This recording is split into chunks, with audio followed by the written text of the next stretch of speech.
ਸਤਿ ਸ਼੍ਰੀ ਅਕਾਲ ਜੀ, ਤੁਸੀਂ ਵੇਖ ਰਹੇ ਹੋ ਦੇਸ਼ ਪ੍ਰਦੇਸ਼। ਇਸ ਵਿਸ਼ੇਸ਼ ਪ੍ਰੋਗਰਾਮ ਦੇ ਵਿੱਚ ਅੱਜ ਅਸੀਂ ਕੈਨੇਡਾ, ਯੂਕੇ, ਆਸਟ੍ਰੇਲੀਆ ਦੀ ਗੱਲ ਕਰਨ ਤਾਂ ਜਾ ਰਹੇ ਹਾਂ, ਪਰ ਨਾਲੋਂ ਨਾਲ ਖੁਸ਼ਖਬਰੀ USA ਤੋਂ। USA ਦੇ ਵਿੱਚ ਬਹੁਤ ਸਾਰੇ ਲੋਕ ਜਾਣਾ ਚਾਹੁੰਦੇ ਸੀ। ਸਕੂਲਿੰਗ ਵੀਜ਼ਾ ਕੈਨੇਡਾ ਨੇ ਸ਼ੁਰੂ ਨਹੀਂ ਸੀ ਕੀਤਾ, ਪਰ ਪੰਜਾਬ ਦੇ ਕਈ ਕੰਸਲਟੈਂਟਸ ਨੇ ਸ਼ੁਰੂ ਕਰ ਲਿਆ ਸੀ। ਸਕਸੈਸ ਰੇਟ 1% ਵੀ ਨਹੀਂ ਸੀ। ਸੋ ਇਹ ਸਕੂਲਿੰਗ ਵੀਜ਼ੇ ਦੇ ਆਧਾਰ ਤੇ ਡਿਗਰੀ USA ਨੇ ਸ਼ੁਰੂ ਕੀਤੀ ਹੈ। ਇਹ ਦੋ ਹੀ ਯੂਨੀਵਰਸਿਟੀਆਂ ਵੱਲੋਂ ਹਲੇ ਇਹਦੇ ਬਾਰੇ ਜਿਹੜੀ ਜਾਣਕਾਰੀ ਉਹ ਮਿਲੀ ਹੈ। ਸੋ ਇਹਨੂੰ ਡਿਟੇਲ ਦੇ ਵਿੱਚ ਅੱਜ ਅਸੀਂ ਸ਼ੋਅ ਦੇ ਵਿੱਚ ਡਿਸਕਸ ਕਰਾਂਗੇ। ਉਸ ਤੋਂ ਪਹਿਲਾਂ ਗੱਲ ਕਰਾਂਗੇ ਅਸੀਂ ਕੈਨੇਡਾ, ਆਸਟ੍ਰੇਲੀਆ ਤੇ UK ਦੀ। ਮੇਰੇ ਨਾਲ ਸੈਟਲਿੰਗ ਤੋਂ ਗੌਰਵ ਜੀ ਨੇ, ਬਹੁਤ ਬਹੁਤ ਸਵਾਗਤ ਹੈ। ਸਤਿ ਸ਼੍ਰੀ ਅਕਾਲ ਗੌਰਵ ਜੀ। ਰੋਜ਼ ਬੱਚੇ ਹੁਣ ਸਾਨੂੰ ਪੁੱਛਣ ਲੱਗੇ ਜੀ ਜਿਹੜੀ ਸਟੱਡੀ ਹੈ ਉਹ ਆਸਟ੍ਰੇਲੀਆ ਬਾਰੇ ਪੂਰੀ ਜਾਣਕਾਰੀ ਦਿਓ। ਬਹੁਤ ਬੱਚੇ ਦਾਖਲਾ ਲੈ ਕੇ ਵੀਜ਼ਾ ਲੈ ਕੇ ਜਾਣਾ ਚਾਹੁੰਦੇ ਨੇ, ਕਿਹੜੇ ਕਿਹੜੇ ਸਟੈਪ ਹੋਣਗੇ? ਦੇਖੋ, ਆਸਟ੍ਰੇਲੀਆ ਇਸ ਸਮੇਂ ਮੈਂ ਦੱਸ ਰਿਹਾ ਕਿ this is the best time. ਅਗਰ ਅਸੀਂ ਪ੍ਰੋਫਾਈਲਸ ਦੀ ਗੱਲ ਕਰੀਏ, ਬਹੁਤ ਸਾਰੀ ਪ੍ਰੋਫਾਈਲਸ ਨੇ ਜੋ ਆਫਟਰ ਗ੍ਰੈਜੂਏਸ਼ਨ 6 ਬੈਂਡ ਹੈ, 2 ਵੀ 5.5 ਹੈ, +2 ਤੋਂ ਬਾਅਦ ਓਵਰਆਲ 5.5 ਹੈ। ਉਹਨਾਂ ਕੋਲ ਫਰੈਸ਼ ਫੰਡਸ ਨੇ, ਫੰਡਸ ਪੁਰਾਣੇ ਨਹੀਂ ਹੈ, ਔਰ ਜੋ ਇਨਵੈਸਟਮੈਂਟ ਹੈ, ਮੰਨ ਲਓ ਖਰਚੇ ਦੀ ਜੋ ਲਿਮਿਟ ਹੈ ਉਹ ਜ਼ਿਆਦਾ ਨਹੀਂ ਹੈ। ਅਗਰ ਉਹ ਕੈਨੇਡਾ ਦੇ ਮੁਕਾਬਲੇ ਕੰਪੇਅਰ ਕਰਦੇ ਹੈ ਤਾਂ 10,200 GIC ਜਾਣੀ ਹੈ, ਔਰ ਅਰਾਊਂਡ 1 ਸਾਲ ਦੀ ਫੀਸ ਜੋ ਹੈ ਉਹ 20,000 ਜਾਂਦੀ ਹੈ, 18 ਤੋਂ 20,000 ਦੇ ਵਿੱਚ ਚਲੀ ਜਾਂਦੀ ਹੈ। ਉਸ ਤੋਂ ਬਾਅਦ ਅਗਰ ਤੁਸੀਂ ਪ੍ਰਾਈਵੇਟ ਵੱਲ ਚਲੇ ਜਾਓ ਤਾਂ 13-14,000 ਚਲੀ ਜਾਂਦੀ ਹੈ। ਤਾਂ ਟੋਟਲ $25,000 ਜੋ ਹੈ ਉਹ ਖਰਚਾ ਆ ਜਾਂਦਾ ਬੱਚੇ ਦਾ ਕੈਨੇਡਾ। ਪਰ ਬਹੁਤ ਸਾਰੇ ਬੱਚੇ ਜਿਨ੍ਹਾਂ ਕੋਲ because of Covid, because of ਇਸ ਸਮੇਂ ਬਹੁਤ ਘੱਟ ਰੈਵਨਿਊ ਜਨਰੇਸ਼ਨ ਹੈ, ਬਹੁਤ ਸਾਰੇ ਲੋਕਾਂ ਕੋਲ ਬਹੁਤ ਸਾਰੇ ਪੈਸੇ ਨਹੀਂ ਹੈ ਲੋਨ ਲਈ, ਤਾਂ ਉਹਨਾਂ ਲਈ ਬੈਸਟ ਆਪਸ਼ਨ ਹੈ ਇਸ ਫੋਰ ਆਸਟ੍ਰੇਲੀਆ, ਜਿਹਦੇ ਵਿੱਚ ਉਹ $6,000 ਪੇ ਕਰਕੇ ਵੀਜ਼ਾ ਜੋ ਹੈ ਲੈ ਸਕਦੇ ਹਾਂ। ਹਾਂਜੀ, ਹੈਲੋ ਜੀ, ਸਤਿ ਸ਼੍ਰੀ ਅਕਾਲ ਜੀ। ਸਤਿ ਸ਼੍ਰੀ ਅਕਾਲ ਜੀ।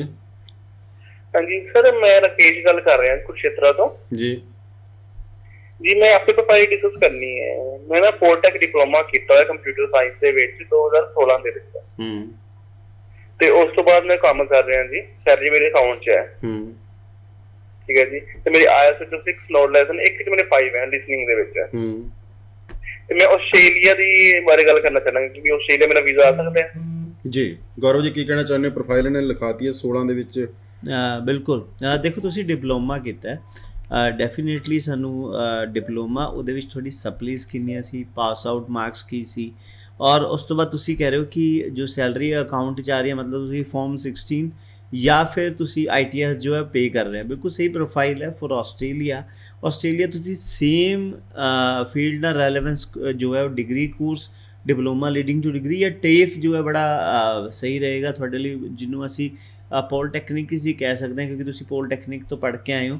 ਤਾਂ ਇਹ 3 ਆਪਸ਼ਨ ਤੁਹਾਡੇ ਕੋਲ ਰਹਿਣਗੇ, ਔਰ ਆਸਟ੍ਰੇਲੀਆ ਤੁਹਾਡੀ ਬਿਲਕੁਲ ਸਹੀ ਚੁਆਇਸ ਹੈ ਕਿ ਤੁਸੀਂ ਆਸਟ੍ਰੇਲੀਆ ਇਸ ਸਮੇਂ ਅਪਲਾਈ ਕਰੋ ਔਰ ਵੀਜ਼ਾ ਲਓ ਜੀ।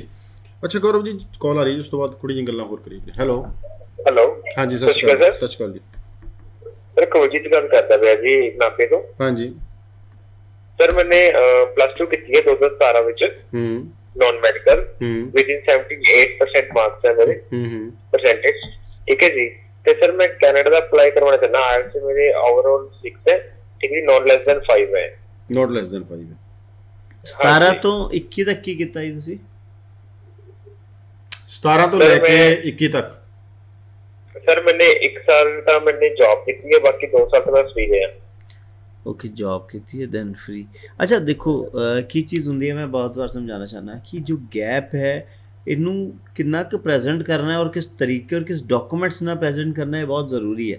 दूजी चीज़, जो तुसी कैनेडा की गल करते हो तो मई इनटेक है या सैप्टैंबर है।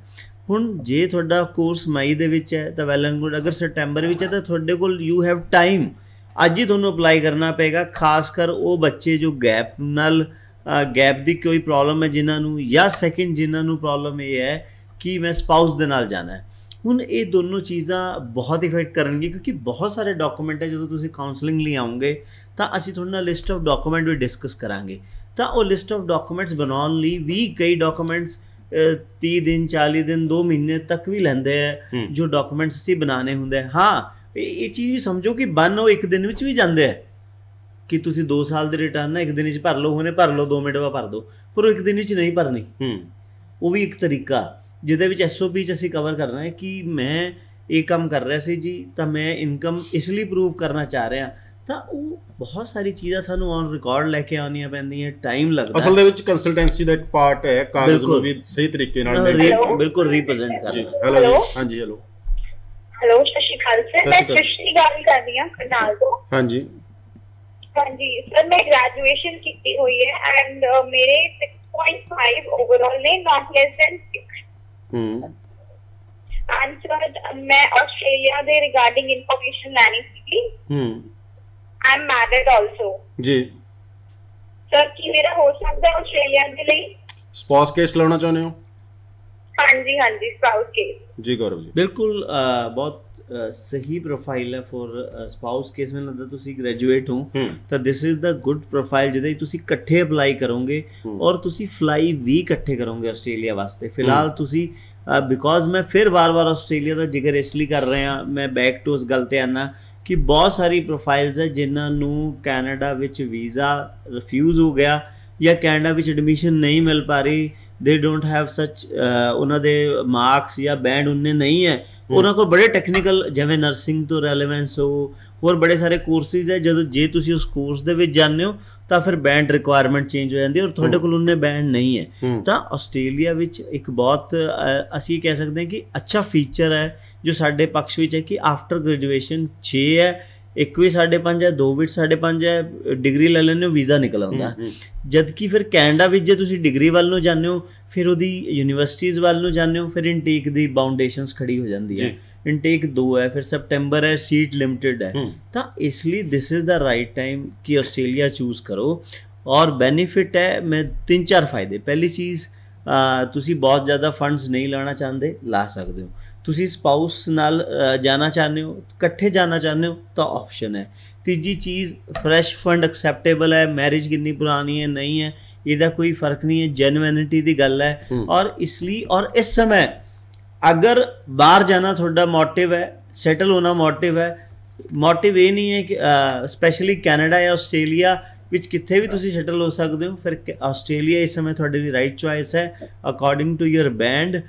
ਕੈਨੇਡਾ ਤੇ ਬਜਾਏ ਅਗਰ ਬੈਂਡ 5.5 ਹੈ ਦੈਨ ਆਸਟ੍ਰੇਲੀਆ ਤੁਹਾਨੂੰ ਅਪਲਾਈ ਕਰਨਾ ਚਾਹੀਦਾ ਹੈ ਔਰ ਡੈਫੀਨੇਟਲੀ ਯੂ ਗੈਟ ਵੀਜ਼ਾ। ਜੀ ਗੌਰਵ ਜੀ, ਗੱਲ ਮੈਂ ਕਰਨੀ ਚਾਹੁੰਦਾ ਕਿ ਜਦੋਂ ਹੁਣ ਕੋਵਿਡ ਦੇ ਵਿੱਚ 3 ਦੇਸ਼ ਖੁੱਲੇ, UK, ਕੈਨੇਡਾ, ਆਸਟ੍ਰੇਲੀਆ, ਬੜੇ ਬੱਚਿਆਂ ਨੇ ਗਲਤ ਕੰਸਲਟੈਂਟ ਚੂਜ਼ ਕੀਤਾ। 2-2 3-3 ਮਹੀਨੇ ਪਹਿਲਾਂ ਤਾਂ ਆਫਰ ਲੈਟਰ ਨਹੀਂ ਆਈਆਂ, ਜਦੋਂ ਆਈਆਂ ਵਿਚਾਰੇ ਦੀਆਂ ਰਿਫਿਊਜ਼ ਲਾ ਗਈਆਂ ਹੈਗੀਆਂ। ਬਿਲਕੁਲ। ਸੋ ਤਿੰਨੇ ਦੇਸ਼ਾਂ ਦਾ ਆਪਸ ਦੇ ਵਿੱਚ ਕੀ ਕਨੈਕਸ਼ਨ ਹੈ? ਜੇ ਇੱਕ ਤੋਂ ਰਿਫਿਊਜ਼ ਹੁੰਦੇ ਆ ਦੂਜੇ ਦੇ ਵਿੱਚ ਪਾਉਣ ਵੇਲੇ ਕੀ ਕਨੈਕਟੀਵਿਟੀ ਜਾਂਦੀ ਹੈ? ਦੇਖੋ ਅਸਲ ਵਿੱਚ ਕੀ ਹੈ ਕਿ ਇਹਨਾਂ ਤਿੰਨਾਂ ਦੇ ਵਿੱਚ ਸਭ ਤੋਂ ਵੱਡਾ ਕਨੈਕਸ਼ਨ ਟਾਈਮ ਹੈ। ਕਿੰਨਾ ਕੁ ਵੇਸਟ ਕਰ ਲੈਂਦੇ ਹੋ। ਫਿਰ ਬੜੀ ਤੁਹਾਡੀ ਮਜਬੂਰੀ ਹੋ ਜਾਂਦੀ ਹੈ ਕਿ ਤੁਸੀਂ ਚਾਹ ਕੇ ਵੀ ਰਿਫਿਊਜ਼ਲ ਨਹੀਂ ਦੱਸ ਸਕਦੇ। ਰਿਫਿਊਜ਼ਲ ਦਾ ਅਗਰ ਅਸੀਂ ਦੱਸ ਦਈਏ ਤਾਂ ਸ਼ਾਇਦ ਸਾਨੂੰ ਟਾਈਮ ਸਾਡਾ ਬਚਦਾ ਹੈ, ਯਾਨੀ ਟਾਈਮ ਸਾਡਾ ਕਵਰ ਹੁੰਦਾ ਹੈ। ਪਰ ਬਹੁਤ ਵਾਰੀ ਪ੍ਰੋਫਾਈਲ ਵਿੱਚ ਰਿਫਿਊਜ਼ਲ ਸਾਡੇ ਖਿਲਾਫ ਜਾਂਦੀ ਹੈ। ਫਿਰ ਬੱਚਾ ਆਇਲਸ ਸਟਾਰਟ ਕਰਨ ਤੋਂ ਪਹਿਲੇ ਕੰਸਲਟੈਂਸੀ ਨਹੀਂ ਲੈਂਦਾ, ਉਹ 2 ਵਾਰ 3 ਵਾਰ 4 ਵਾਰ ਆਇਲਸ ਕਰਦਾ ਹੈ। ਫਿਰ ਬਹੁਤ ਕੌਨਫੀਡੈਂਟਲੀ ਕਹਿੰਦਾ ਹੈ ਕਿ ਮੈਂ +2 2018 ਵਿੱਚ ਹਾਂ ਜੀ, 2 ਸਾਲ ਮੈਂ ਆਇਲਸ ਕੀਤੀ, 6 2 ਵੀ 5.5 ਹੈ। 2 ਸਾਲ ਮੈਨੂੰ ਕੰਸਲਟੈਂਟ ਨੇ ਉਲਝਾ ਦਿੱਤਾ। ਫਿਰ ਉਹਨੂੰ ਕਿਵੇਂ ਇਹ ਗੱਲ ਪਰ ਰੱਖਾਂਗੇ ਜੀ। ਹੈਲੋ ਹਾਂਜੀ ਸਰ, ਪ੍ਰੋਫਾਈਲ ਡਿਸਕਸ ਕਰਨਾ ਚਾਹੀਦਾ। ਹਾਂਜੀ ਕਰੋ ਜੀ। ਮੈਂ ਰੋਹਿਤ ਗੱਲ ਕਰ ਰਿਹਾ ਜੀ ਮਾਨਸੇ ਤੋਂ। ਜੀ ਜੀ ਸਰ, ਮੇਰੀ ਏਜ ਹੈਗੀ 32 ਇਅਰਸ। ਮੈਂ MBA ਕੀਤੀ 2018 ਦੇ ਵਿੱਚ ਜੀ। ਤੇ ਸਰ ਉਸ ਤੋਂ ਬਾਅਦ ਮੈਂ ਜੌਬ ਕਰ ਰਿਹਾ, ਸੈਲਰੀ ਮੇਰੀ ਅਕਾਊਂਟ ਦੇ ਵਿੱਚ ਆ ਰਹੀ ਹੈ ਜੀ। ਮੈਂ ਤੇਰੇ ਪੁੱਛ ਰਿਹਾ ਸੀ ਮੈਂ ਸਟੱਡੀ ਬੇਸ ਤੇ ਟਰਾਈ ਕਰ ਸਕਦਾ ਜਾਂ ਪੀਆਰ ਬੇਸ ਤੇ ਟਰਾਈ ਕਰ ਸਕਦਾ, ਕਿੱਥੇ ਹੋ ਸਕਦਾ? ਜੀ ਕਰੋ ਜੀ। ਦੇਖੋ ਗੱਲ ਇਹ ਕਿ ਤੁਸੀਂ 32 ਹੋ, ਦੋਨੋਂ ਆਪਸ਼ਨ ਤੁਹਾਡੇ ਲਈ ਬਣਦੇ ਹੈ। ਦੂਜੀ ਚੀਜ਼, ਬਟ ਮੈਂ ਫਿਰ ਕਹਿਣਾ ਚਾਹੁੰਦਾ ਕਿ ਅਗਰ ਰੈਗੂਲਰ ਸਟੱਡੀ ਹੈ ਤਾਂ ਹਮੇਸ਼ਾ ਤੁਸੀਂ ਸਟੱਡੀ ਪ੍ਰੈਫਰੈਂਸ ਕਰੋ। ਇੱਕ ਸਿੰਪਲ ਜਿਹਾ ਆਨਸਰ ਸਮਝ ਲਓ, 100 ਤੋਂ 120 ਪੁਆਇੰਟਸ ਦਾ ਫਰਕ ਹੈ ਕੈਨੇਡੀਅਨ ਸਬ ਕਲਾਸ ਔਰ ਐਕਸਪ੍ਰੈਸ ਐਂਟਰੀ ਵਿੱਚ ਪਾਉਣ ਲਈ। ਹੁਣ 1+1 ਮੰਨ ਲਓ ਤੁਸੀਂ ਇੱਥੇ 1 ਸਾਲ ਉੱਥੇ ਪੜ੍ਹੋਗੇ, 1 ਸਾਲ ਤੁਸੀਂ ਕੰਮ ਕਰੋਗੇ, ਸਿੱਧਾ ਨੋਮੀਨੇਟ ਹੋ ਜਾਓਗੇ ਔਰ ਪੁਆਇੰਟ ਪੂਰੇ ਹੋ ਜਾਣੇ ਆ। ਹੁਣ ਬਟ ਜੇ ਇੱਥੇ ਅਪਲਾਈ ਕਰੋਗੇ, ਇੱਕ ਤਾਂ ਉਮਰ 32 ਸਾਲ, ਹਰ ਸਾਲ 5 ਨੰਬਰ ਘਟੇ ਜਾਣੇ। ਦੂਜੀ ਚੀਜ਼, ਗ੍ਰੈਜੂਏਸ਼ਨ ਔਰ ਵਰਕ ਐਕਸਪੀਰੀਅੰਸ ਮਿਲਾ ਕੇ ਨੰਬਰ ਬਣ ਹੀ ਨਹੀਂ ਸਕਦੇ, PG ਚਾਹੀਦਾ ਹੀ ਚਾਹੀਦਾ। ਤਾਂ ਇਹ ਬੜੀ ਸਾਰੀ ਟੈਕਨੀਕਲ ਚੀਜ਼ਾਂ ਨੇ। ਜਾਂ ਫਿਰ 10 ਸਾਲ ਦਾ ਐਕਸਪੀਰੀਅੰਸ ਹੁੰਦਾ, ਕਿਸੇ ਪ੍ਰੋਵਿੰਸ ਨੋਮੀਨੇਸ਼ਨ ਵਿੱਚ ਚਲੇ ਜਾਂਦੇ। ਹੁਣ ਤੁਸੀਂ ਇਹੋ ਜਿਹੀ ਸਟੇਜ 'ਤੇ ਹੋ ਜਿਹਦੇ 'ਚ ਅਗਰ ਤੁਸੀਂ ਸਟੱਡੀ ਵੱਲ ਤੁਹਾਡਾ ਜੇ ਤੁਸੀਂ PR ਦੀ ਫਾਈਲ ਲਾਤੀ ਗਲਤ ਕੰਸਲਟੈਂਸੀ ਲੈ ਕੇ, ਫਿਰ ਸਾਲ 2 ਸਾਲ ਹੋਰ ਖਰਾਬ ਕਰ ਲਓਗੇ, ਕਿਸੇ ਪਾਸੇ ਦੇ ਨਹੀਂ ਰਹੋਗੇ। ਉਸਸੇ ਤੋਂ ਚੰਗਾ, ਕਿਉਂਕਿ ਦੇਖੋ ਮੈਂ ਇੱਕ ਬੜਾ ਸਿੰਪਲ ਸਮਝਾ ਦੇਣਾ ਚਾਹੁੰਦਾ। ਬੜੀ ਵਾਰ ਨਾ ਬੱਚੇ ਸਾਨੂੰ ਕਹਿੰਦੇ ਮੈਂ PR ਹੋ ਕੇ ਜਾਣਾ ਉਹ ਜਦਕਿ ਉਹਨਾਂ ਦਾ ਬਹੁਤ ਵਧੀਆ ਬਣਦਾ ਹੈ ਕਿ 1 ਸਾਲ ਦੀ ਸਟੱਡੀ ਔਰ 1 ਸਾਲ ਦੀ ਅਗਰ ਉਹ ਵਰਕ ਕਰ ਲੈਣ ਤਾਂ PR ਮਿਲ ਜਾਏਗੀ। PR ਤੇ ਕਿਹੜਾ ਵੀਜ਼ਾ ਲੱਗਣਾ ਹੈ? PR ਤੇ ਵੀ 2 ਸਾਲ ਦਾ ਹੀ ਵੀਜ਼ਾ ਲੱਗਣਾ। ਇਹ ਤਾਂ ਹੈ ਨਹੀਂ ਕਿ PR ਦਾ ਮਤਲਬ ਤੁਹਾਨੂੰ ਕਾਰਡ ਦੇਤਾ ਤੁਸੀਂ ਵਾਪਸ ਉਹਨਾਂ ਨੇ ਇੱਕ ਵਾਰ ਵਰਕ ਪਰਮਿਟ ਦੇਣਾ। ਹਾਂ, ਇੱਕ ਵਾਰ ਵਰਕ ਪਰਮਿਟ, ਫਿਰ 2 ਸਾਲ ਬਾਅਦ ਰਿਵਿਊ ਹੋ ਕੇ ਕਾਰਡ ਮਿਲਣਾ ਹੈ ਜੀ। ਹੈਲੋ, ਗੱਲ ਸੇਮ ਹੈ ਜੀ। ਹਾਂਜੀ, ਹੈਲੋ ਜੀ। ਹੈਲੋ ਜੀ, ਬੋਲੋ ਜੀ, ਬੋਲੋ। ਹਾਂਜੀ ਸਰ, ਮੇਰਾ ਆਸਟ੍ਰੇਲੀਆ ਬਾਰੇ ਪੁੱਛਣਾ ਸੀਗਾ, ਮੈਂ ਸਟੱਡੀ ਵੀਜ਼ਾ। ਹਾਂਜੀ ਹਾਂਜੀ ਸਰ, ਹੁਣੇ ਰੀਸੈਂਟ ਪਾਸ ਆਊਟ ਕੀਤਾ ਮੈਂ ਜੀ, +2 ਜੀ, ਨਾਨ ਮੈਡੀਕਲ ਨਾਲ। ਹਾਂਜੀ, ਤੇ ਸਰ 70% ਮਾਰਕਸ ਨੇ ਮੇਰੇ। IELTS 5.5 not less than 5 in 1 interview। ਤੇ ਆਸਟ੍ਰੇਲੀਆ ਲਈ ਸਰ ਮੇਰੇ ਕੋਲ ਕੋਈ ਆਪਸ਼ਨ ਹੈਗੀ? ਜੀ, ਡੈਫੀਨਿਟਲੀ ਮੈਂ ਕਹਿ ਰਿਹਾ ਸੀ ਕਿ ਜਦੋਂ ਤੁਸੀਂ ਗੱਲ ਕਰਦੇ ਹੋ ਆਫਟਰ +2 5.5 ਬੈਂਡ ਦੀ, ਫਿਰ 2 ਹੀ ਆਪਸ਼ਨ ਰਹਿੰਦੀਆਂ, ਇਧਰ ਯੂ ਗੋ ਫॉर UK ਔਰ ਆਸਟ੍ਰੇਲੀਆ। ਹੁਣ UK ਦੀ ਵੀ ਸਮਝ ਲਓ ਕਿ ਅਗਰ ਕਮਿਊਨੀਕੇਸ਼ਨ ਸਕਿੱਲ ਨਹੀਂ ਹੈ ਫਿਰ UK ਅਪਲਾਈ ਕਰਨ ਦਾ ਬੈਨੀਫਿਟ ਨਹੀਂ ਹੈ, ਫਿਰ Australia this is the right time. ਔਰ ਇਹ ਪ੍ਰੋਫਾਈਲ ਆਸਟ੍ਰੇਲੀਆ ਲਈ ਬਿਲਕੁਲ ਠੀਕ ਹੈ। ਬਹੁਤ ਵਾਰੀ ਗਾਈਡ ਹੋਏਗਾ ਕਿ ਤੁਸੀਂ ਕੈਨੇਡਾ ਵੀ ਅਪਲਾਈ ਕਰ ਸਕਦੇ ਹੋ, ਕੈਨੇਡਾ ਵੀ ਕਰ ਸਕਦੇ ਹੋ। ਕੈਨੇਡਾ ਤੁਹਾਨੂੰ ਬੜੇ ਸਾਰੇ ਗਵਰਨਮੈਂਟ ਕਾਲਜ ਮਿਲਣਗੇ, ਫਾਊਂਡੇਸ਼ਨ ਅੱਗੇ ਲਾ ਦੇਣਗੇ, ਉਸ ਤੋਂ ਬਾਅਦ 2 ਸਾਲ ਦਾ ਕੋਰਸ ਹੈ। ਬਟ ਇਹ ਕਿਤੇ ਨਾ ਕਿਤੇ ਸੱਚ ਹੈ ਕਿ ਫਾਊਂਡੇਸ਼ਨ ਤੇ ਸਾਡੇ ਪੰਜਾਬ ਨੂੰ ਸਕਸੈਸ ਉਨਾ ਕੁ ਵੱਡਾ ਹੁੰਗਾਰਾ ਨਹੀਂ ਹੈ ਐਮਬੈਸੀ ਦਾ ਜਿੰਨਾ ਕਿ ਦਿੱਲੀ ਤੋਂ ਉਸ ਤਰਫ ਜਾਂ ਫਿਰ ਚਾਈਨਾ ਨੂੰ ਹੈ। ਫਾਊਂਡੇਸ਼ਨ ਚਾਹੇ ਮੈਂ ਇਹ ਦੇਖ ਲਿਆ, ਫਾਊਂਡੇਸ਼ਨ ਮੈਂ ਸੈਨਿਕਾ ਤੋਂ ਲੈ ਕੇ ਲਾ ਦਾਂ, ਫਾਊਂਡੇਸ਼ਨ ਮੈਂ ਕਿੰਨੇ ਵੱਡੇ ਵੱਡੇ ਕਾਲਜ ਤੋਂ ਲੈ ਕੇ ਲਾ ਦਾਂ ਕਿ ਇੰਨੇ ਵੀਕ ਦਾ ਪ੍ਰੋਗਰਾਮ ਪਹਿਲੇ ਲੱਗੂ, ਉਹ ਜ਼ਿਆਦਾ ਸੈਨਾ ਤੋਂ ਹੀ ਸਕਸੈਸ ਹੈ। ਹਾਂ ਬਿਲਕੁਲ, ਕਿਉਂਕਿ ਉਹਨੂੰ ਗੂਗਲ ਤੇ ਲਿਖ ਨਹੀਂ ਸਕਦੇ ਕਿਸੇ ਦੇਸ਼ ਬਾਰੇ ਕਿ ਇਹਦੇ ਲਈ ਹੈ, ਸੇਮ ਪਾਲਿਸੀ ਹੁੰਦੀ ਹੈ ਪਰ ਵੀਜ਼ਾ ਨਹੀਂ ਲੱਗਣਾ। ਹੈਲੋ ਜੀ। ਹੈਲੋ, ਹਾਂਜੀ, good afternoon sir. Good afternoon ਜੀ। ਸਰ ਮੈਨੂੰ UK ਦੇ ਰਿਗਾਰਡਿੰਗ ਪੁੱਛਣਾ ਸੀਗਾ। ਹਾਂਜੀ ਸਰ ਮੈਂ ਮੈਰਿਡ ਹੈਗੀ ਆ, 2019 ਚ ਮੈਂ ਗ੍ਰੈਜੂਏਸ਼ਨ ਕੀਤੀ ਹੈ ਤੇ ਮੇਰੇ ਕੋਲ IELTS ਬੈਂਡ ਸਕੋਰ ਨਹੀਂ ਹੈਗੇ ਨੇ, ਤੇ ਕਿ ਮੈਂ UK ਲਈ ਕਰ ਸਕਦੀ ਹਾਂ ਅਪਲਾਈ ਆਪਣਾ ਸਟੱਡੀ ਬੇਸ ਤੇ? ਸਰ ਜੀ ਕਰੋ ਜੀ। ਹੁਣ ਮੈਂ ਦੱਸਣਾ ਚਾਹੁੰਦਾ ਤੁਸੀਂ ਡੈਫੀਨਿਟਲੀ UK ਜੋ ਹੈ ਬੈਸਟ ਹੈ। ਹੁਣ ਕਈ ਕੇਸਾਂ ਨੂੰ ਅਸੀਂ ਇਹ ਸੁਜੈਸਟ ਕਰਦੇ ਹਾਂ, ਕਈ ਵਾਰੀ ਯੂਨੀਵਰਸਿਟੀ ਕਹਿੰਦੀ ਹੈ ਕਿ ਮੈਂ ਇੰਟਰਵਿਊ ਲਾਂਗੀ ਜਾਂ ਮੈਨੂੰ ਕੋਈ ਟੈਸਟ ਦੇ ਦਿਓ, ਫਿਰ ਅਸੀਂ ਨਾ ਬੱਚਿਆਂ ਨੂੰ ਕਹਿੰਦੇ UK VI ਟੈਸਟ ਦੇ ਦੇ ਚੁੱਪ ਕਰਕੇ। ਜਦੋਂ ਸਾਨੂੰ ਬੱਚੇ ਦੀ ਜਦੋਂ ਇੰਟਰਵਿਊ ਲੈਂਦੇ ਸਾਨੂੰ ਸਮਝ ਆ ਜਾਂਦਾ ਹੈ ਕਿ ਇਹ ਇੰਟਰਵਿਊ 'ਚ ਪਾਸ ਹੋ ਜਾਊਗਾ ਕਿ ਨਹੀਂ ਹੋਊਗਾ। ਹੁਣ ਬੱਚਾ ਆ ਗਿਆ, IELTS ਨਹੀਂ ਕੀਤਾ, ਇੰਟਰਵਿਊ ਵੀ ਨਹੀਂ ਪਾਸ ਹੋ ਸਕਦਾ। ਫਿਰ ਇੱਕ ਬੜਾ ਆਸਾਨ ਤਰੀਕਾ ਹੈ UK VI ਟੈਸਟ। ਉਹ ਥੋੜ੍ਹਾ ਜਿਹਾ ਬੱਚਾ ਪੜ੍ਹਦਾ ਥੋੜ੍ਹਾ ਜਿਹਾ ਤਾਂ ਉਹ ਕ੍ਰੋਸ ਹੋ ਜਾਂਦਾ, ਉਹਦੇ ਨਾਲ ਕੀ ਹੈ ਫਿਰ ਦੋਨੋਂ ਤਰਫੋਂ ਬਚ ਜਾਂਦਾ। IELTS ਤਾਂ ਵੇਵ ਆਫ ਹੋ ਹੀ ਗਈ, ਪਲੱਸ ਇੰਟਰਵਿਊ ਵੀ ਨਹੀਂ ਆਉਂਦੀ। ਫਿਰ ਕੱਲ ਨੂੰ ਤੁਹਾਡੇ ਕੋਲ ਡਾਕੂਮੈਂਟ ਹੈ, ਜੇ ਤੁਹਾਨੂੰ 에ਅਰਪੋਰਟ ਤੇ ਪੁੱਛਦੇ ਜੀ IELTS ਕੀਤਾ, ਤੁਸੀਂ ਉਹ ਟੈਸਟ ਕੀਤਾ ਜਿਹਨੂੰ UK ਆਪ ਐਕਸੈਪਟ ਕਰ ਰਿਹਾ, ਤੇ ਕੱਲ ਨੂੰ ਉਸ ਦੇ ਕਾਊਂਟਰ ਵਿੱਚ ਉਹਨਾਂ ਕੋਲ ਕੋਈ ਜਵਾਬ ਨਹੀਂ। ਜੀ, ਗੱਲ ਆਪਣੀ ਅਧੂਰੀ ਰਹਿ ਗਈ ਸੀ, ਵਿੱਚ ਕਾਲ ਆ ਗਈ ਸੀ। ਵਧੀਆ ਪੁਆਇੰਟ ਉਠਾਇਆ ਤੁਸੀਂ ਕਿ ਬੱਚਾ ਸਮਾਂ ਕਿੱਥੇ ਖਰਾਬ ਕਰਦਾ, IELTS ਦੇ ਵਿੱਚ ਕਰਦਾ ਹੈ, ਕਿਸੇ ਕੰਸਲਟੈਂਟ ਦੇ ਚੱਕਰ 'ਚ ਪੈ ਕੇ ਸਾਲ ਆਫਰ ਲੈਟਰ ਦੀ ਵੇਟ ਕਰੀ ਜਾਂਦਾ ਹੈ। ਇਹਦਾ ਇੱਕ ਸਹੀ ਤਰੀਕਾ ਕੀ ਹੈ? ਕਿਉਂਕਿ ਹੁਣ 20 ਔਰ 21 ਦੇ ਪਾਸ ਆਊਟ ਬੱਚੇ ਆਉਣੇ ਨੇ। ਦੇਖੋ, ਸਭ ਤੋਂ ਜ਼ਰੂਰੀ ਚੀਜ਼ ਇਹ ਹੈ ਕਿ ਤੁਹਾਡੇ ਕੋਲ ਇੱਕ ਪਲਾਨ ਜੋ ਹੈ ਉਹ ਟਾਈਮ ਬਾਉਂਡਡ ਪਲਾਨ ਹੋਣਾ ਚਾਹੀਦਾ ਕਿ ਮੈਂ ਅਪਲਾਈ ਕਰਨਾ ਜੀ, ਇਸ ਜਗ੍ਹਾ ਅਪਲਾਈ ਕਰਨਾ ਹੈ, ਮੇਰਾ ਆਫਰ ਲੈਟਰ ਲਈ ਮੇਰੇ ਕੋਲ ਇੰਨਾ ਟਾਈਮ ਹੈ, 30 ਦਿਨ ਹੈ, 40 ਦਿਨ ਹੈ, 45 ਦਿਨ ਹੈ, ਫਾਈਲ ਲਾਉਣ ਤੱਕ ਇੰਨਾ ਟਾਈਮ ਹੈ, ਉਸ ਤੋਂ ਬਾਅਦ ਮੇਰੇ ਕੋਲ ਟਾਈਮ ਨਹੀਂ ਹੈ। ਹੁਣ ਬਹੁਤ ਵਾਰੀ ਪ੍ਰੋਬਲਮ ਇਹ ਆਉਂਦੀ ਹੈ, ਆਲਰੇਡੀ ਮੈਂ ਪੈਕੇਜ ਕਰਦਾ, ਬਟ ਬੜੀ ਵਾਰੀ ਪ੍ਰੋਬਲਮ ਇਹ ਆਉਂਦੀ ਹੈ ਕਿ ਬੱਚੇ ਪੈਕੇਜ ਵਾਲੇ ਵੀ 2-2 ਸਾਲ ਫਾਈਲ ਲਾਈ ਰੱਖਦੇ ਆ, ਉਹਦੇ ਵਿੱਚ 2 ਵਾਰ ਲਾਤਾ, 3 ਵਾਰ ਲਾਤਾ, 4 ਵਾਰ ਲਾਤਾ। ਹੁਣ ਇਹ ਚੀਜ਼ਾਂ ਨੂੰ ਤੁਹਾਨੂੰ ਦੇਖਣਾ ਪਏਗਾ ਕਿ ਟਾਈਮ ਬਾਉਂਡੇਸ਼ਨ ਬਹੁਤ ਜ਼ਰੂਰੀ ਹੈ, ਕਿਉਂਕਿ ਲੈਟ ਸਪੋਜ਼ ਇੱਕ ਕੰਟਰੀ ਵਿੱਚ ਲਾਇਆ, ਹੁਣ ਉਹਦੀ ਇਹ ਤਾਂ ਕੋਈ ਕੈਟੇਗਰੀ ਹੈ ਨਹੀਂ ਕਿ 7 ਬੈਂਡ ਹੈ ਤਾਂ ਵੀਜ਼ਾ ਆ ਜਾਊਗਾ, 5.5 ਹੈ ਤੇ ਨਹੀਂ ਆਊਗਾ। ਹੁਣ ਵੀਜ਼ਾ ਅਗਰ ਆਇਆ ਜਾਂ ਨਹੀਂ ਆਇਆ, ਇੱਕ ਟਾਈਮ ਬਾਉਂਡੇਸ਼ਨ ਹੋਣੀ ਚਾਹੀਦੀ ਹੈ। ਉਸ ਤੋਂ ਬਾਅਦ ਡੈਫੀਨੇਟਲੀ ਤੁਹਾਡਾ ਪਲਾਨ ਵੀ ਜੋ ਹੈ ਉਹ ਐਕਟਿਵ ਹੋ ਜਾਣਾ ਚਾਹੀਦਾ ਹੈ, ਤਾਂ ਕਿ ਤੁਹਾਡੀ ਬਾਹਰ ਸੈਟਲਮੈਂਟ ਦਾ ਸੁਪਨਾ ਬਣ ਕੇ ਨਾ। ਇੱਕ ਹੋਰ ਚੀਜ਼ ਦੇਖਣ ਨੂੰ ਸਾਹਮਣੇ ਆਈ, ਕਿਸੇ ਕੰਪਨੀ ਦਾ ਮੈਂ ਨਾਮ ਨਹੀਂ ਲਊਂਗਾ, ਉਹਨਾਂ ਦੇ ਨਾਲ ਹੋਇਆ, ਮੈਂ ਵਾਕਈ ਸਾਂਝਾ ਕਰਨਾ ਚਾਹੁੰਦਾ ਤੁਹਾਡੇ ਨਾਲ। ਗੌਰਵ ਜੀ, ਬੱਚਾ ਪੈਕੇਜ ਕਰ ਗਿਆ ਕਿ ਮੈਂ ਜੀ ਕੈਨੇਡਾ ਜਾਣਾ ਹੈਗਾ, ਠੀਕ ਹੈ।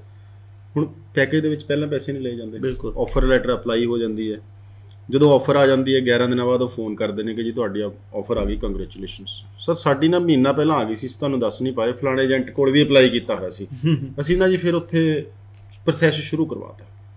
ਹੁਣ ਦੇਖੋ, ਜਿਹੜਾ ਪੈਸੇ ਨਹੀਂ ਲੈ ਰਿਹਾ ਉਹਨੂੰ ਵੀ ਮੁਸੀਬਤ, ਬਿਲਕੁਲ, ਜਿਹੜਾ ਲੈ ਰਿਹਾ ਉਹਨੂੰ ਵੀ ਮੁਸੀਬਤ। ਹੁਣ ਕਾਲਜ ਕਹੂਗਾ ਜੀ ਤੁਸੀਂ ਆਫਰ ਲੈਟਰ ਲਈ, ਮੇਰੀ ਸੀਟ ਖਰਾਬ ਕਰਾਤੀ, ਮੇਰਾ ਟਾਈਮ ਖਰਾਬ ਕਰਾਤਾ, ਮੇਰਾ ਬੰਦਾ ਉਲਝਾਇਆ ਤੁਸੀਂ ਨਾ, $100-200 ਡਾਲਰ ਦਾ ਨੁਕਸਾਨ ਜਿਹੜਾ ਹੈਗਾ ਉਹ ਕੰਸਲਟੈਂਟ ਦਾ ਹੋਣਾ, ਵਿਚਾਰੇ ਨੂੰ ਦੇਣਾ ਪੈਣਾ ਹੈਗਾ। ਬਿਲਕੁਲ। ਬੱਚਾ ਕਮਿਟਮੈਂਟ ਤੇ ਕਿਉਂ ਨਹੀਂ ਖੜ ਰਿਹਾ? ਦੇਖੋ ਬੱਚੇ ਨੂੰ ਪ੍ਰੋਬਲਮ ਇਹ ਹੈ ਕਿ ਬੱਚਾ ਨਾ ਜਦੋਂ ਘਰੋਂ ਨਿਕਲਦਾ 5-4 ਜਗ੍ਹਾ ਅਪਲਾਈ, ਔਰ ਇਹ ਬੜੀ ਪ੍ਰੋਬਲਮ ਹੈ ਕਿ ਜਦ ਤੁਸੀਂ ਬੱਚੇ ਨੂੰ ਕੋਈ ਵੀ ਚੀਜ਼ ਆਫਰ ਫ੍ਰੀ ਕਰਦੇ ਹੋ ਤਾਂ ਉਹਨੂੰ ਇਹ ਸਮਝਦਾ ਹੈ ਕਿ ਮੈਂ 5-4 ਜਗ੍ਹਾ ਕਰਾ ਰਹਾ, ਕਿਉਂਕਿ ਆ ਵੀ ਪੈਕੇਜ ਕਰ ਰਿਹਾ, ਉਹ ਵੀ ਕਰ ਰਿਹਾ, ਜਿੱਥੇ ਹੋ ਜਾਊਗਾ। ਇਸ ਤਰ੍ਹਾਂ ਨਹੀਂ ਹੈ। ਬਹੁਤ ਵਾਰੀ ਬੱਚਾ ਬਲੈਕ ਲਿਸਟਡ ਇਸ ਕਰਕੇ ਹੋ ਜਾਂਦਾ ਹੈ ਉਹ ਸੇਮ, ਕਿਉਂਕਿ ਪ੍ਰੋਫਾਈਲ ਸੇਮ ਹੁੰਦਾ ਹੈ, ਕਾਲਜ ਤਕਰੀਬਨ ਸੇਮ ਹੈ। ਜਦ ਕਈ ਜਗ੍ਹਾ ਤੋਂ ਮੇਲ ਚਲੀ ਜਾਂਦੀ ਹੈ ਤਾਂ ਫਿਰ ਕਾਲਜ ਵੀ ਸਾਨੂੰ ਅੱਗੋਂ ਅਵੇਅਰ ਕਰ ਦਿੰਦਾ ਕਿ ਇਹਦੇ ਡਾਕੂਮੈਂਟ ਤਾਂ ਉੱਥੋਂ ਵੀ ਆਏ ਹੋਏ, ਤਾਂ ਡੈਫੀਨੇਟਲੀ ਫਿਰ ਅਸੀਂ ਵੀ ਕਾਲਜ ਨੂੰ ਇਹ ਇਨੀਸ਼ੀਏਟਿਵ ਬਹੁਤ ਵਾਰ ਲੈ ਲੈਂਦੇ ਹਾਂ ਕਿ ਤੁਸੀਂ ਹੁਣ ਆਫਰ ਦੇਣਾ ਹੀ ਨਹੀਂ, ਕਿਸੇ ਤੋਂ ਨਹੀਂ ਦੇਣਾ, ਉਹ ਜਿੱਦ ਵਾਲਾ ਕੰਮ। ਹਾਂ, ਫਿਰ ਇਹ ਨਹੀਂ, ਤੁਸੀਂ ਅਪਲਾਈ ਕਰਨਾ। ਟਾਈਮ ਬਾਉਂਡੇਸ਼ਨ ਮੈਂ ਇਸੇ ਦੀ ਜ਼ਿਕਰ ਕਰ ਰਿਹਾ ਸੀ ਕਿ ਕੱਲਾ ਅਗਰ ਤੁਸੀਂ ਲੈਟ ਸਪੋਜ਼ ਅਸੀਂ ਤੁਹਾਨੂੰ ਕਮਿਟਮੈਂਟ ਕੀਤਾ ਕਿ ਤੁਹਾਡੇ ਇੰਨਾ ਟਾਈਮ ਵਿੱਚ ਆ ਜਾਊਗਾ, ਪਲੱਸ ਮਾਈਨਸ ਇੰਨੇ ਦਿਨ ਹੈ, ਆਫਟਰ ਕੰਪਲੀਸ਼ਨ ਆਫ ਡਾਕੂਮੈਂਟ ਤੁਹਾਡਾ ਜਦ ਇੰਨੇ ਆ ਗਿਆ ਤਾਂ ਡੈਫੀਨੇਟਲੀ ਯੂ ਗੋ ਹੈਡ। ਅਗਰ ਇੱਕ ਟਾਈਮ ਲਿਮਿਟ ਤੋਂ ਬਾਹਰ ਜਾ ਰਿਹਾ ਤਾਂ ਪਲਾਨ ਵੀ ਤੁਹਾਡੇ ਕੋਲ ਹੋਣਾ ਚਾਹੀਦਾ। ਮੈਂ ਇਸ ਗੱਲ ਦੇ ਹੱਕ ਵਿੱਚ ਹਾਂ, ਬਟ ਕ੍ਰਿਸਟਲ ਕਲੀਅਰ ਦੋਨੋਂ ਤਰਫੋਂ, ਦੋਨੋਂ ਸਾਈਡ ਤੋਂ ਹੋਏਗਾ ਤਾਂ ਹੀ ਫਾਇਦਾ ਹੋਊਗਾ। ਗੌਰਵ ਜੀ, USA ਦਾ ਕੀ ਸਿਸਟਮ ਹੈ? ਬੜੇ ਚਿਰਾਂ ਬਾਅਦ ਕਿਸੇ ਦੇਸ਼ ਨੇ ਸਕੂਲਿੰਗ ਨੂੰ ਆਫੀਸ਼ੀਅਲੀ ਖੋਲ੍ਹਿਆ। ਪਹਿਲਾਂ ਤਾਂ ਕੈਨੇਡਾ ਨੇ ਆਫੀਸ਼ੀਅਲੀ ਖੋਲ੍ਹਿਆ ਨਹੀਂ ਸੀ, ਬਣਾ ਲਿਆ ਸੀ। ਇਹ ਆਫੀਸ਼ੀਅਲੀ ਖੋਲ੍ਹਿਆ USA ਨੇ। ਕੀ ਪ੍ਰੋਜੈਕਟ ਹੈ? ਦੇਖੋ ਗੱਲ ਮੈਂ ਸਮਝਾਦਾ ਕਿ ਆਫਟਰ 10th ਪਹਿਲੇ ਸਮਝ ਲੈਣ, ਕਿਉਂਕਿ ਇਹਦਾ ਇਹ ਵੀ ਬੜਾ ਬੈਨੀਫਿਟ ਚੱਕਿਆ ਜਾਊਗਾ ਜਾਂ ਉਸ 'ਤੇ ਹੋਊਗਾ। ਸਕੂਲਿੰਗ ਵੀਜ਼ਾ 5ਵੀਂ ਪਾਸ ਹੈ ਉਹਨੂੰ ਵੀ ਫੜ ਲੈਣਗੇ, 8ਵੀਂ ਨੂੰ ਵੀ। ਇਹ ਸਿਰਫ ਆਫਟਰ 10th ਹੈ। 10th ਤੋਂ ਬਾਅਦ ਬੱਚਾ foundation plus main course degree ਲਈ ਉੱਥੋਂ ਯੂਨੀਵਰਸਿਟੀ ਤੋਂ ਡਿਗਰੀ ਪਾਸ ਹੋ ਕੇ ਨਿਕਲੂਗਾ, ਔਰ ਇਹਦੇ ਵਿੱਚ ਫਾਦਰ ਮਦਰ ਵੀ ਕੰਪਨੀ ਕਰ ਸਕਦੇ ਆ, ਪਰ ਆਫਟਰ ਸਮ ਟਾਈਮ ਬਹੁਤ ਸਾਰੀ ਟਰਮਸ ਕੰਡੀਸ਼ਨ ਹੈ ਉਹਦੇ ਲਈ। ਇਟ ਇਜ਼ ਨੋਟ ਈਜ਼ੀ ਕਿ ਸਾਰੀ ਗੱਲ ਮੈਂ ਇੱਥੇ ਡਿਸਕ੍ਰਾਈਬ ਕਰਦਾ। ਜੇ ਤੁਹਾਡਾ ਬੱਚਾ 10ਵੀਂ ਪੇਪਰ ਦੇ ਰਿਹਾ ਜਾਂ 10ਵੀਂ ਪਾਸ ਕਰ ਚੁੱਕਿਆ ਹੈ, ਪਲੱਸ 1 ਵਿੱਚ ਪੜ੍ਹਦਾ ਤਾਂ ਤੁਸੀਂ, ਜਾਂ ਪਲੱਸ 2 ਵਿੱਚ ਪੜ੍ਹਦਾ ਤਾਂ ਤੁਸੀਂ ਇਸ ਮੌਕੇ ਦਾ ਫਾਇਦਾ ਜੋ ਲੈ ਸਕਦੇ। ਅੱਛਾ ਗੌਰਵ ਜੀ, ਕੀ ਹੈ ਕਿ ਅੱਜ ਅਸੀਂ ਫਰਵਰੀ ਐਂਡ ਆ ਗਿਆ, ਮੇਰੇ ਖਿਆਲ ਚੜ੍ਹ ਹੀ ਗਿਆ, ਮਾਰਚ ਚੜ੍ਹ ਗਿਆ ਹੈਗਾ। ਮਈ ਕੈਨੇਡਾ ਚਲੇ ਗਿਆ, USA ਨੇ ਆਪਣੇ ਦਰਵਾਜ਼ੇ ਖੋਲ੍ਹੇ। UK ਆਸਟ੍ਰੇਲੀਆ ਬਾਰੇ ਅਸੀਂ ਜ਼ਿਕਰ ਕਰ ਰਹੇ ਹਾਂ ਕਿ ਮਾਰਚ ਮਹੀਨੇ ਦੇ ਵਿੱਚ ਕਿਹੜੇ ਦੇਸ਼ਾਂ 'ਚ ਦਾਖਲੇ ਲਏ ਜਾ ਸਕਣਗੇ? ਦੇਖੋ ਸਭ ਤੋਂ ਵੱਡੀ ਚੀਜ਼ ਤਾਂ ਮੈਂ UK ਨੂੰ US ਨੂੰ ਲੈ ਕੇ ਇੱਕ ਗੱਲ ਦੱਸਣਾ ਚਾਹੁੰਦਾ ਕਿ ਬਹੁਤ ਸਾਰੇ ਬੱਚੇ ਐਸੇ ਹੁੰਦੇ ਜੋ 10ਵੀਂ ਔਰ ਪਲੱਸ 2 ਦੇ ਵਿੱਚ ਪੜ੍ਹਾਈ ਦੇ ਵਿੱਚ ਬਹੁਤ ਜ਼ਿਆਦਾ ਖਰਾਬੀਆਂ ਕਰ ਜਾਂਦੇ ਹੈ। 80% ਵਾਲਾ 40 ਤੇ ਪਹੁੰਚ ਜਾਂਦਾ, ਤਾਂ ਉਹਨਾਂ ਲਈ ਇੱਕ ਗੋਲਡਨ ਚਾਂਸ ਹੈ। ਦੂਜੀ ਚੀਜ਼ ਫਿਰ ਕਹਿ ਰਿਹਾ, ਮਾਰਚ ਵਿੱਚ यूरोप विच भी बहुत सारी कंट्रीज जो है ऑफिशियली खुल रही हैं, और अगर तुसी +2 हो, बहुत ज़्यादा बजट नहीं है, गैप बहुत ज़्यादा है, तो थोड़े लिए यूरोप जो है एक अच्छी जगह है जिदे भी तुसी अपने डिप्लोमा डिग्री दे जिन्ने भी सर्टिफिकेट किया है या बनाए ने वो सारे चला सकते हो। बाकी किसी कंट्री विच तुसी ये सोच भी नहीं सकते कि असी कुछ भी लिख के दे देंगे और वो अप्रूव हो जाएगा। ਅਸੀਂ ਦੱਸਦੇ ਕਿ ਕਾਫੀ ਸਾਰਾ ਵੀਜ਼ਾ ਸਕਸੈਸ ਰੇਟ ਜਿਹੜਾ ਸੈਟਲਿੰਗ ਦਾ ਹੋਇਆ ਉਹਨਾਂ ਨੂੰ ਅਸੀਂ ਤੁਹਾਡੇ ਨਾਲ ਨਸ਼ਰ ਕਰਾਂਗੇ, ਸਾਂਝਾ ਕਰਾਂਗੇ ਤੁਹਾਡੇ ਨਾਲ। ਉਹ ਬੱਚਿਆਂ ਦਾ ਤਜਰਬਾ ਸਾਂਝਾ ਕਰਨ ਜਾ ਰਹੇ ਹਾਂ। ਉਸ ਤੋਂ ਬਾਅਦ ਚੱਲਦੇ ਥੋੜ੍ਹੀ ਜਿਹੀਆਂ ਗੱਲਾਂ ਹੋਰ ਗੌਰਵ ਜੀ ਨਾਲ ਸਾਂਝੀਆਂ ਕਰਾਂਗੇ। ਸਤਿ ਸ਼੍ਰੀ ਅਕਾਲ ਜੀ, ਮੈਂ ਕੀਰਤੀ ਸੈਟਲਿੰਗ ਅਬਰੋਡ ਸਰਵਿਸਿਜ਼ ਤੋਂ, ਤੇ ਅੱਜ ਫਿਰ ਸਾਡੇ ਨਾਲ ਇੱਕ ਨਿਊ ਐਪਲੀਕੈਂਟ ਜੁੜੇ ਨੇ ਜਿਨ੍ਹਾਂ ਦਾ ਨਾਮ ਮੋਨਿਕਾ ਹੈ, ਤੇ ਹਾਲ ਹੀ ਇਹਨਾਂ ਨੇ UK ਦਾ ਸਟੱਡੀ ਵੀਜ਼ਾ ਸਾਡੇ ਤੋਂ ਰਿਸੀਵ ਕੀਤਾ ਹੈਗਾ, ਤੇ ਇਹਨਾਂ ਨੇ ਬਰਮਿੰਘਮ ਸਿਟੀ ਯੂਨੀਵਰਸਿਟੀ ਵਿੱਚ ਅਪਲਾਈ ਕੀਤਾ ਸੀਗਾ, ਤੇ ਅੱਜ ਇਹ ਆਪਣਾ ਵੀਜ਼ਾ ਲੈਣ ਆਏ ਨੇ। Congratulations ma'am. Thank you ma'am. ਮੇਰਾ ਨਾਮ ਮੋਨਿਕਾ, ਮੈਂ ਚੰਡੀਗੜ੍ਹ ਦੀ ਰਹਿਣ ਵਾਲੀ ਹਾਂ। ਮੇਰੀ ਗ੍ਰੈਜੂਏਸ਼ਨ ਪੂਰੀ ਹੋਈ 2018 ਦੇ ਵਿੱਚ, ਤੇ ਆਫਟਰ ਦੈਟ ਮੇਰੀ ਮੈਰਿਜ ਹੋਈ। ਉਸ ਤੋਂ ਬਾਅਦ ਅਸੀਂ ਇੱਕ ਸੁਪਨਾ ਦੇਖਿਆ ਕਿ ਅਸੀਂ UK ਜਾ ਕੇ ਵਿਜ਼ਿਟ ਕਰੀਏ ਜਾਂ ਉੱਥੇ ਜਾ ਕੇ ਸੈਟਲ ਹੋਈਏ, ਤੇ ਅਸੀਂ ਇੱਕ ਸੈਟਲਿੰਗ ਅਬਰੋਡ ਦੀ ਐਡ ਦੇਖੀ TV ਦੇ ਵਿੱਚ, ਤੇ ਅਸੀਂ ਆ ਕੇ ਇੱਥੇ ਵਿਜ਼ਿਟ ਕੀਤਾ, ਤੇ ਇਹਨਾਂ ਨੇ ਸਾਡੀ ਕਾਉਂਸਲਿੰਗ ਕੀਤੀ। ਸਾਨੂੰ ਉਹ ਪ੍ਰੋਸੈਸਿੰਗ ਵਧੀਆ ਲੱਗੀ, ਤੇ ਅਸੀਂ ਆਪਣੀ ਫੀ ਭਰੀ। ਫੀਸ ਭਰਨ ਤੋਂ ਬਾਅਦ ਸਾਡੀ offer letter I. After that offer letter ਤੋਂ ਬਾਅਦ ਸਾਡਾ ਵਿਦਿਨ 8 ਡੇਜ਼ ਸਾਡਾ ਵੀਜ਼ਾ ਲੱਗ ਗਿਆ, ਤੇ ਅੱਜ ਮੈਂ ਬਹੁਤ ਖੁਸ਼ ਹਾਂ, ਤੇ ਅੱਜ ਮੈਂ ਆਪਣਾ ਵੀਜ਼ਾ ਰਿਸੀਵ ਕਰਨਾ ਹੈ। Thank you. ਸਤਿ ਸ਼੍ਰੀ ਅਕਾਲ ਜੀ, ਮੈਂ ਸੁਭਾਸ਼ ਮਹਾਜਨ ਸੈਟਲਿੰਗ ਅਬਰੋਡ ਤੋਂ। ਅੱਜ ਸਾਡੇ ਲਈ ਬਹੁਤ ਖੁਸ਼ੀ ਭਰੀ ਗੱਲ ਹੈ ਕਿ ਅੱਜ ਅਸੀਂ ਵਿਦਆਊਟ ਆਈਲੈਟਸ 8 ਸਾਲ ਦਾ ਸਟੱਡੀ ਗੈਪ ਦਾ ਵੀਜ਼ਾ UK ਦਾ ਲੈ ਲਿਆ। ਕੰਗ੍ਰੈਚੁਲੇਸ਼ਨ ਮੈਮ ਕਿ ਤੁਹਾਡਾ ਵੀਜ਼ਾ UK ਦਾ ਅਚੀਵ ਹੋ ਗਿਆ। ਸੋ ਮੈਮ ਤੁਸੀਂ ਆਪਣਾ ਐਕਸਪੀਰੀਅੰਸ ਸ਼ੇਅਰ ਕਰੋਗੇ, ਤੁਹਾਡਾ ਸਾਡੀ ਕੰਪਨੀ ਨਾਲ ਕਿਵੇਂ ਰਿਹਾ? Hi, this is Gagandeep Kaur from Navashehar. I did GNM from 2008 to 12, and I had a gap for 7 years. I came to there to meet with Anvata ma'am She guided me very well. So then I just thank to the Subhasis, especially Subhasir, and who gave me this grand opportunity, which is very good for me. And I'm very thankful to the settling service abroad. So I recommend to everyone to come there to give your file on here. Thank you so much. ਸਤਿ ਸ਼੍ਰੀ ਅਕਾਲ ਜੀ, ਮੇਰਾ ਨਾਮ ਗੁਰਸਿਮਰਨ ਹੈ। ਮੈਂ 2019 ਦੇ ਵਿੱਚ ਆਪਣੀ +2 complete ਕੀਤੀ ਸੀ ਤੇ ਆਫਟਰ ਦੈਟ ਮੈਂ ਆਇਲਸ ਦਾ ਐਗਜ਼ਾਮ ਦਿੱਤਾ ਤੇ ਮੈਂ 6 ਬੈਂਡ ਸਕੋਰ ਲੈ ਲਿਆ ਤੇ ਮੇਰੇ ਫਾਦਰ ਸਾਹਿਬ ਕਹਿੰਦੇ ਸੀਗੇ ਕਿ ਉਹਨਾਂ ਦੇ ਡ੍ਰੀਮ ਸੀਗੇ ਕਿ ਮੈਂ ਆਸਟ੍ਰੇਲੀਆ ਜਾਵਾਂ ਤੇ ਮੈਂ ਬਹੁਤ ਕਨਫਿਊਜ਼ ਸੀ ਕਿ ਮੈਂ ਕਿੱਥੋਂ ਅਪਲਾਈ ਕਰਾਂ। ਆਫਟਰ ਦੈਟ ਮੈਂ ਇੰਟਰਨੈਟ ਦੇ ਉੱਤੇ ਐਡ ਦੇਖੀ ਸੈਟਲਿੰਗ ਅਬਰੋਡ ਸਿਪਸ, ਮੈਨੂੰ ਬਹੁਤ ਵਧੀਆ ਲੱਗਿਆ ਇੱਥੋਂ ਅਪਲਾਈ ਕੀਤਾ ਜਾਵੇ ਤੇ ਮੈਂ ਇਹਨਾਂ ਆਫਿਸ ਦੇ ਵਿੱਚ ਆ ਕੇ ਜਦੋਂ ਇਹਨਾਂ ਨੂੰ ਮਿਲੀ ਤੇ ਮੈਨੂੰ ਬਹੁਤ ਵਧੀਆ ਲੱਗਾ ਤੇ ਮੈਂ ਇੱਥੋਂ ਅਪਲਾਈ ਕੀਤਾ। ਆਫਰ ਲੈਟਰ ਆਉਣ ਤੋਂ ਬਾਅਦ ਮੈਂ ਆਪਣੀ ਸਾਰੀ ਫੀਸ ਪੇ ਕੀਤੀ ਤੇ ਉਸ ਤੋਂ ਬਾਅਦ ਸਾਰੇ ਡਾਕੂਮੈਂਟਸ ਕੰਪਲੀਟ ਹੋਣ ਤੋਂ ਬਾਅਦ ਇਹਨਾਂ ਨੇ ਮੇਰੀ ਐਮਬੈਸੀ ਵਿੱਚ ਫਾਈਲ ਲੌਗਇਨ ਕੀਤੀ ਤੇ ਮੈਂ ਬਹੁਤ ਅੱਜ ਖੁਸ਼ ਹਾਂ ਕਿ ਅੱਜ ਮੇਰਾ ਵੀਜ਼ਾ ਮੇਰੇ ਹੱਥ ਵਿੱਚ ਹੈ ਤੇ ਮੈਂ ਬਹੁਤ ਥੈਂਕ ਯੂ ਕਰਦੀ ਹਾਂ ਇਹਨਾਂ ਦਾ। ਮਾਈ ਨੇਮ ਇਜ਼ ਲਵਪ੍ਰੀਤ ਕੌਰ ਤੇ ਮੈਂ ਆਪਣੀ ਬੀਟੈਕ 2018 ਵਿੱਚ ਪਾਸ ਆਊਟ ਕੀਤੀ। ਉਸ ਤੋਂ ਬਾਅਦ ਮੈਂ ਆਇਲਸ ਕੀਤੀ ਜਿਹਦੇ ਵਿੱਚੋਂ ਮੇਰੇ ਓਵਰਆਲ 6 ਤੇ ਇੱਕ ਮੋਡਿਊਲ ਵਿੱਚੋਂ 5.5 ਬੈਂਡ ਸੀ। ਉਸ ਤੋਂ ਬਾਅਦ ਮੈਂ ਕਿਸੇ ਹੋਰ ਏਜੰਟ ਕੋਲੋਂ ਫਾਈਲ ਅਪਲਾਈ ਕੀਤੀ ਬਟ ਮੇਰਾ ਕੇਸ ਰਿਫਿਊਜ਼ ਹੋ ਗਿਆ ਐਂਡ ਉਸ ਤੋਂ ਬਾਅਦ ਮੈਂ ਇੱਕ ਦਿਨ ਟੀਵੀ 'ਚ ਸੈਟਲਿੰਗ ਅਬਰੋਡ ਦੀ ਐਡ ਦੇਖੀ ਤੇ ਉਸ ਤੋਂ ਬਾਅਦ ਮੈਂ ਇੱਥੇ ਵਿਜ਼ਿਟ ਕੀਤਾ ਤੇ ਪ੍ਰਿੰਕਾ ਮੈਮ ਨੇ ਮੈਨੂੰ ਬਹੁਤ ਵਧੀਆ ਗਾਈਡ ਕੀਤਾ ਤੇ ਉਸ ਤੋਂ ਬਾਅਦ ਮੇਰਾ ਵੀਜ਼ਾ ਆ ਗਿਆ। ਸਤਿ ਸ਼੍ਰੀ ਅਕਾਲ, ਮੇਰਾ ਨਾਮ ਹਰਮਨ ਸਿੰਘ, ਮੈਂ ਅਹਿਮਦਗੜ੍ਹ ਮੰਡੀ ਦਾ ਰਹਿਣ ਵਾਲਾ ਹਾਂ। ਲਾਸਟ ਈਅਰ ਮੇਰੀ ਵਾਈਫ ਨੇ ਵੀਜ਼ਾ ਗਾਰਡ ਕੀਤਾ ਸੀ। ਦੈਨ ਉਦੋਂ ਬਾਅਦ 'ਚੋਂ ਕੋਵਿਡ ਕਰਕੇ ਮੈਨੂੰ ਥੋੜ੍ਹੀ ਜਿਹੀ ਪ੍ਰੋਬਲਮ ਆਈ। ਉਸ ਤੋਂ ਬਾਅਦ ਮੈਂ ਟੀਵੀ 'ਤੇ ਸ਼ੋਅ ਚੱਲ ਰਿਹਾ ਸੀਗਾ ਸੈਟਲਿੰਗ ਅਬਰੋਡ ਦਾ, ਮੈਂ ਤਾਂ ਉਹ ਤੋਂ ਅੱਛਾ ਕੀਤਾ। ਦੈਨ ਉਦੋਂ ਬਾਅਦ 'ਚ ਮੇਰੀ ਗੱਲ ਅਮਨ ਸਰ ਨਾਲ ਹੋਈ ਤੇ ਉਸ ਤੋਂ ਬਾਅਦ ਅਮਨ ਸਰ ਨੇ ਮੈਨੂੰ ਵਧੀਆ ਗਾਈਡ ਕੀਤਾ। ਉਸ ਤੋਂ ਬਾਅਦ ਇਹਨਾਂ ਦੀ ਪ੍ਰੋਸੈਸਿੰਗ ਹੋ ਗਿਆ। ਦੈਨ ਵਿਦਿਨ 1 ਮੰਥ ਦੇ ਵਿੱਚ ਮੇਰਾ ਵੀਜ਼ਾ ਆ ਗਿਆ। Then I am very happy. Thank you Aman sir. ਸੋ ਕਰੋ ਜੀ, ਚਲਦੇ ਆਖਰੀ ਸਵਾਲ ਹੈਗਾ ਕਿ ਇਸ ਵਕਤ ਜਿਸ ਤਰ੍ਹਾਂ ਮਾਰਚ ਮਹੀਨਾ ਆ ਗਿਆ ਹੈਗਾ, 21 ਪਾਸ ਆਊਟ ਆਉਣੇ ਨੇ, 20 ਪਾਸ ਆਊਟ ਆਉਣੇ ਨੇ, ਤੁਹਾਡੇ ਵੱਲੋਂ ਕੋਈ ਉਹ ਟਿਪਸ ਜਿਹੜਾ ਇੱਕ ਬੱਚਾ ਸਮੂਥਲੀ ਅਪਲਾਈ ਕਰਕੇ ਵੀਜ਼ਾ ਲੈ ਸਕੇ? ਦੇਖੋ, ਸਭ ਤੋਂ ਜ਼ਰੂਰੀ ਚੀਜ਼ ਇਹ ਹੈ ਕਿ ਤੁਸੀਂ ਡਿਸਕਸ ਕਰੋ।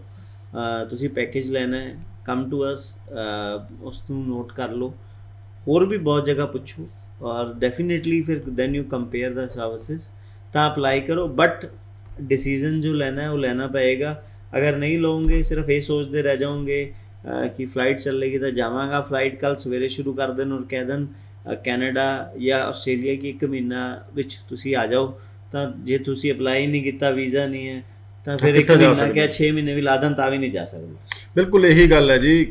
ट्रैवल ਦਾ ਫਾਇਦਾ ਉਦੋਂ ਹੈ ਜਦੋਂ ਤੁਹਾਡੇ ਹੱਥ ਦੇ ਵਿੱਚ ਵੀਜ਼ਾ ਸਟicker ਲੱਗ ਕੇ ਪਾਸਪੋਰਟ ਹੈਗਾ। ਬਿਲਕੁਲ ਜੀ, ਅੱਜ ਟਰੈਵਲ ਖੁੱਲ ਜਾਂਦਾ, ਹਾਲੇ ਤੁਸੀਂ ਆਫਰ ਲੈਟਰ ਨੂੰ ਦੌੜ ਰਹੇ ਹੋ ਸਕਦਾ ਜਦੋਂ ਤੱਕ ਤੁਹਾਡਾ ਵੀਜ਼ਾ ਆਵੇ ਫਿਰ ਬੈਨ ਲੱਗ ਜੇ। ਸੋ ਇਹ ਚੀਜ਼ਾਂ ਨੇ ਜੀ ਬੜੇ ਇੰਪੋਰਟੈਂਟ ਨੇ ਕਿ ਸਮੇਂ ਸਿਰ ਆਪਣੀ ਕਾਉਂਸਲਿੰਗ ਲਓ ਤੇ ਲੀਗਲ ਤਰੀਕੇ ਨਾਲ ਵਿਦੇਸ਼ ਜਾਓ। ਬਹੁਤ ਮਿਹਰਬਾਨੀ, ਸ਼ੁਕਰੀਆ। ਦਰਸ਼ਕਾਂ ਦਾ ਵੀ ਧੰਨਵਾਦ। ਸਤਿ ਸ਼੍ਰੀ ਅਕਾਲ।